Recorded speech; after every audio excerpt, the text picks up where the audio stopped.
মনে পড়ছে কেরলের গর্ভবতী সেই হাতির কথা? গর্ভে সন্তান থাকাকালীন সেই হাতিটিকে আনারসের মধ্যে বাজি ভর্তি করে খাইয়েছিলেন কিছু নৃশংস গ্রামবাসীরা। গ্রামের নাম মল্লাপুরম। আর আজ সেই কেরালার মাটিতেই কান পাতলে শোনা যাচ্ছে সেই মানুষদের হাহাকার। কেরল যেন এই দুটো ঘটনাকে একই সূত্রে গেঁথে ফেলল। কথায় বলে কর্মফল এই জন্মেই পেতে হয়, আর এবার তারই উদাহরণ চোখের সামনে। যদিও কিছু ক্ষেত্রে বলা হচ্ছে কেরলের ভয়াবহ পরিস্থিতি হলেও হাতিটিকে শেষ করে দেওয়া সেই গ্রাম আংশিক ক্ষতিগ্রস্ত। আবার কিছু সূত্র অনুযায়ী জানা যাচ্ছে সেই গ্রাম মল্লাপুরম যথেষ্ট ক্ষতিগ্রস্ত। আসল সত্যতা যাচাই করা সম্ভব হয়নি, তবে ধর্মের কল যে বাতাসে নড়ে, পাপ করলে যে নিস্তার মেলে না কোনোভাবেই, তার দৃষ্টান্ত হয়ে দাঁড়াচ্ছে কেরলের এই ভয়াবহ পরিস্থিতি। সেদিন এক গর্ভবতী হাতি ঘুরতে ঘুরতে বন থেকে লোকালয়ে চলে এসেছিল। হয়তো বনে খাবারের অভাবেই সে ঢুকে পড়েছিল লোকালয়ে। হাতিটি যখন খাবারের খোঁজ করতে থাকে তখন স্থানীয় মানুষজন তার মুখে তুলে দেয় আনারস। না, বিষয়টা এতটা সহজ সরল ছিল না। সেই আনারসের ভেতরে ছিল বাজি।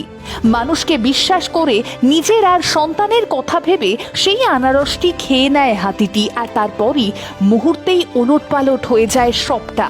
অবলা জীবটি কিছু বুঝে ওঠার আগেই তার মুখে রীতিমতো বিস্ফোরণ হতে থাকে। ছিন্ন ভিন্ন হয়ে যায় মুখ ও জিভ। অসহ্য যন্ত্রণা নিয়ে সারা গ্রাম হেঁটে বেড়ায় সে। না, এত কিছুর পরও এই অবস্থাতেও কোনো মানুষের বা কোনো বাড়ির কোনো ক্ষতি করেনি সেই হাতি। শুধু খুঁজছিল একটু জল। নিজের চেষ্টাতেই খুঁজতে খুঁজতে এবারে সে পৌঁছে যায় এক জলাশয়ের কাছে। ততক্ষণে সে বুঝতে পেরেছে তার হাতে সময় আর খুব বেশি নেই, মৃত্যু নিশ্চিত। তবুও যদি কোনোভাবে সন্তানকে বাঁচানো যায়, সেই চেষ্টাতেই সেই নদীর জলের খোঁজ পেয়ে সে চুপচাপ দাঁড়িয়ে পড়ল জলাশয়ে। জলের মধ্যে সুর আর মুখ ডুবিয়ে রাখলো কিছুক্ষণ। মুখে ফেটে যাওয়া বাজির অসহনীয় যন্ত্রণা থেকে কিছুটা যদি মুক্তি মেলে। ততক্ষণে বন দপ্তরের কর্মকর্তারা সেখানে পৌঁছেছেন।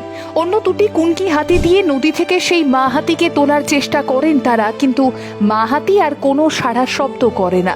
হয়তো মৃত্যু আসন্ন জেনেই সে আর কাউকে কিছু করার সুযোগটাই দেয়নি।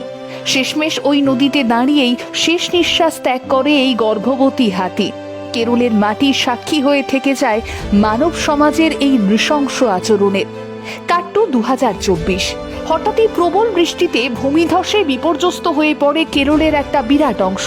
কয়েকটা ঘন্টার ব্যবধানেই সবটা উথাল পাথাল হয়ে যায়। মিলিয়ে যায় রাস্তা, বিচ্ছিন্ন হয়ে পড়ে সমস্ত যোগাযোগ মাধ্যম।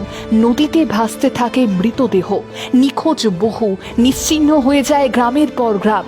আর কেউ বলছেন এই মিলিয়ে যাওয়া গ্রামের তালিকাতেই রয়েছে সেই মা হাতিকে মেরে ফেলা বাসিন্দাদের গ্রাম মল্লাপুরম। যদিও কেউ আবার এর বিরোধিতা করে বলছেন সেই নিন্দনীয় ঘটনাটি ঘটেছিল পালাক্কাডে।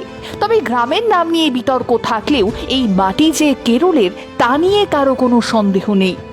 যে মাটিতে একদিন একদল মানুষের বর্বরতার শিকার হয়ে ছিন্ন ভিন্ন হয়ে যাওয়া দেহ নিয়ে বিভৎস যন্ত্রণা সহ্য করে সন্তানকে পৃথিবীর আলো না দেখাতে পেরেই কাঁদতে কাঁদতে মৃত্যুর মুখে ঢলে পড়েছিল এক অসহায় মা, আজ সেই মাটিতে কান পাতলেই শোনা যাচ্ছে শুধুই কান্নার রোল।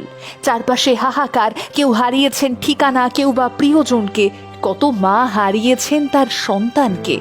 আর ঠিক এখানেই যেন সমস্ত হিসেবটাই মিলিয়ে দিল প্রকৃতি। এ যেন ওই একই ঘটনার পুনরাবৃত্তি। প্রকৃতি চোখে আঙুল দিয়ে দেখিয়ে দিল আরও একবার, নিজের কাজের ফল দিনের শেষে নিজেকেই ভুগতে হয়। এই পৃথিবীতে এই নিয়মটা সবার জন্যই এক। আচ্ছা, আপনাদের কি মনে হয়?